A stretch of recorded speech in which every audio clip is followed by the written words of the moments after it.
শাশুড়ি মার হাতের অনবদ্য একটি রান্না মাছের মাথা দিয়ে মুড়ো ঘন্ট, যা তোমাদের সাথে শেয়ার করতে পেরে আমিও আপ্লুত। মুড়ো ঘন্ট করতে প্রথমে গোবিন্দভোগ চালকে শুকনো কড়াইয়ে ভালো করে ভেজে রাখতে হবে।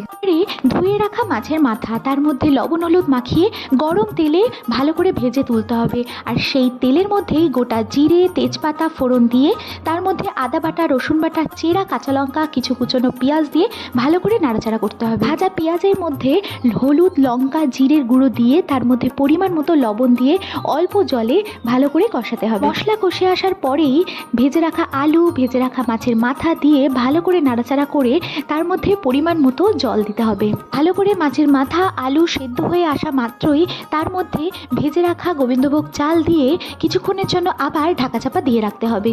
অবশেষে ঘি আর গরম মশলা ছড়িয়ে গরম ভাতের সাথে পরিবেশন করো মুড়ো ঘন্ট, যা খেতে কিন্তু অসাধারণ লাগে।